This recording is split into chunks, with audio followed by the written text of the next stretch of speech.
after e4, e5, knight c3, and knight f3, white continues with f4, and the move we're going to go through in this video is d6. This is the new chapter of the Vienna. White continues knight f3, and after bishop to g4, white plays d4. So there's going to be plenty of variations. We will see them in the next few days. We'll go through all of them. What happens now? Plenty of things. Pawn can take in d4 or maybe in f4. Knight c6. It's horrible, but we will cover it. Bishop takes. So anyway, in this video we're going through this idea. So pawn takes, and after queen takes back, obviously the knight was pinned. Bishop takes knight and pawn takes knight. This is something that happens a lot. It happens against me even at a fairly high level. So black has achieved nothing though by doubling up our pawn. Yes, there's this diagonal here, but there's like, black will have to move the knight in f6 before attacking us, and even then it will be just the queen alone, so it'll be completely useless. There's two main moves now. There's c5, attacking the queen, and knight to c6. Let's start with c5, attacking the queen. This is met by queen to f4 check. So the two moves we're going to go through now, well, knight to d7, we're not going to go through this, because it just undevelops a piece, and the white player will still go on with moves like bishop e3 and castle alongside, putting pressure on the backboard pawn. So it doesn't make sense. We're just going to go through knight to c6 and queen to d7. Well, knight to d7 again is bad. Not only take into account the ideas like bishop e3 and castle long, but in this situation, for example, you can just push e5. That's it. That's pretty much it. You're attacking the knight. So if pawn takes, then pawn takes back. It's game over. The knight moves. Let's say knight to h5, but you're going to play bishop e3 after castling. You're going to put so much pressure on the knight in d7, and a move like bishop h3. Think about it, the position is evaluated like +5 right now. And in this position, when we just push the pawn in e5, if black doesn't want to take, then he can play knight to h5, for example, already without opening the file.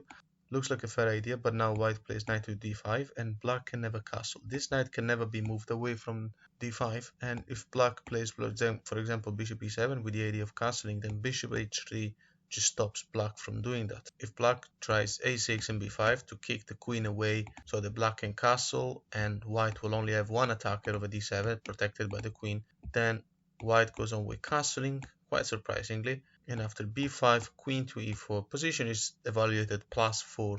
The idea of white now is to simply take the pawn in d6 and win a piece. The best move for black now, according to the engine, is castle. And now white plays queen to f5 with double attack on the knight and a fork on the knight in h5. So even the computer had resigned the piece. There was nothing else to do. So from the start, let's familiarize with this. f4 and now d6. Look at a very normal move, but knight f3, bishop g4, strike the center with d4. And in this video we're looking at pawn takes in d4, queen takes, and specifically we're going through bishop takes in f3 with the breaking of the pawn structure. So after c5, queen a4 check. So let's look at these two moves, knight c6 or queen d7. So knight c6, white continues with bishop e3, and after bishop e7 developing, white castles long. Now here there's a problem. We're threatening to take the pawn in c5 immediately. That means black can't castle. You just win a pawn, and an e5 is threatening to literally win the game. Black here has to be very careful. If black gets out of the pin, like queen c7, well, knight b5 attacking the queen. Queen b6 now, and white is so much better after knight takes pawn. Free pawn plus this check. Black will either lose the right to castle in an open game. White has the bishop pair, or black will have to give up the bishop and allow the infiltration of the rook. Position is evaluated already +3 as if white was up a piece. So if instead after knight b5 queen doesn't go to b6 but goes back to b8, keeping an eye on the square d6, then again the striking move is e5, thematic. It's attacking the knight and is putting triple attack on the pawn in d6. So black takes, and after pawn takes back, there's a tremendous attack, tremendous pressure on the black player, and there's nowhere really to go for the knight. Knight d7, for example, you have this stunning move, rook takes, and after king takes back, bishop f4, threatening e6, winning the game on the spot. So the queen will have to move.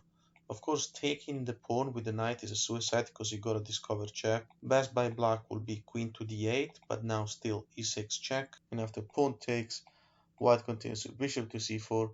Position is evaluated +5, and well, nothing stops white from playing knight to c7. So let's say the king goes backwards, you play knight to c7, you win material. plus you have a tremendous attack. The king can't really go in this diagonal, it can't go to c8 because this move ends the game. Bishop d7, there's double attack on it, so yeah, it's a fantastic position to play. So in this position, we were still looking at queen back to b8 after the attack of the knight and the e5 move. And after take, we mentioned how the knight can't really move anywhere. Well, unless he wants to go g8, but then again, black is not going to castle. Let's also understand that knight cannot take the pawn because knight to c7 is a discover check and also check with the knight, so it's a double check and white is winning. And also the queen cannot take the pawn in e5 because bishop f4, the bishop is protected by the queen. This also ends the game because it will allow white to win so much material by going knight c7 afterwards, or depending on what black does. So let's make another recap so we understand this properly. So f4, d6, knight, and then bishop to g4, d4. Pawn takes, queen takes, and we're looking at the variation where bishop takes with c5. Okay, queen check, knight c6, bishop e3, and black is one step away from castling when we already mess everything up for black. Long castle, preventing the castling because of the attack on c5. So what happens after queen to b6? Again, the striking move, e5. And after pawn takes and pawn takes, the knight is pinned, so can't take back. So after knight to d7, white continues with knight to d5 attacking the queen. And the queen can't look for a swap because after swapping queens you still have knight c7 fork. So after the queen goes back to d8, white continues with queen to g4. Excellent move in this type of position because since we have a pawn in e5, black can't really put a bishop in f6 and castling is not possible without losing material because bishop h6 will win exchange. And any move of the knight here may run into queen to g7 attacking the rook, and after the rook moves then you can play the familiar bishop h6, queen takes pawn h7 with the discover attack on the rook, not to mention the fact that it's fairly easy after one of the knights that take this pawn, it's fairly easy for white to eventually play the rook on an open file at the king in the middle with queen still on the board, so it's a disaster. A move like g6 here is met by f4 supporting the pawn because now the knights are actually threatening to win this pawn.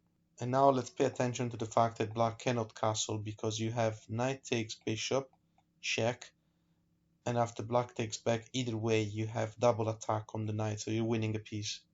Here a move like f6, trying to develop the knight to f6 doesn't really work because you can just take. And black loses a piece no matter what, so if he takes with the knight, you take the knight with check, you got to discover attack on the queen by the rook. If he takes with the bishop, same thing, you check. If knight takes, you take the queen with check, so you can save your queen. If queen takes, you've got double attack on d7. The best move here according to the engine is rook to c8, but it's already too late to fix problems. White continues with bishop to h3, putting even more pressure on the knight, and the knight can't really move because when the knight moves then the knight in d5 moves with an attack on the queen. So the best move now according to the engine is black playing knight to d4, giving up a pawn just to breathe a bit, but still white takes, pawn takes, and rook takes. And there's nothing because as soon as black castles you're going to take the bishop with the tactic and winning the knight. If black tries knight to b6, attacking the knight which now is pinned, surprisingly white takes the, well, not really surprisingly because clearly there's a tactic, knight takes in b6 and we don't care about losing the rook because we've got an attack on the rook. So queen takes e8 and bishop blocks, rook to d1. Now the final blow, we have so much attack on d8. Queen takes knight doesn't work now because of queen check, and when the king moves then you can simply swap everything and go to the endgame with an extra bishop. Or if black plays queen f4 check, king moves, queen to g5 protecting the bishop further, we have this check. And after queen takes, now bishop check, and when the king moves you're gonna take the queen and it's gonna be game over very soon. Or if the king moves to e7 and this is checkmate. One last recap. So after knight f6, f4, we're looking at d6 variation, knight f3, bishop g4, d4. Okay, pawn takes, queen takes. They take the knight to break up the pawn structure, but that's fine. c5. In the next video, we're going to go through knight c6. So c5, queen a4 check, knight c6, bishop e3, bishop e7, long castle. What happens after this move? Probably the most annoying in my opinion, queen a5, because it threatens to swap queens and gives up the very easy attack that white's got. Anyway, you take the queen, and after knight takes back, white plays e5, double attack on d6, so black has to take, and after take, and knight to d7. There's not really anywhere else to go for the knight. White continues with knight to d5, attacking the square c7. Rook c8 doesn't work here because of bishop to h3. You're pinning the knight, and as soon as this knight moves, let's say you take the bishop and you got double attack on d7. So here, okay, so rook c8 is not good because of bishop h3.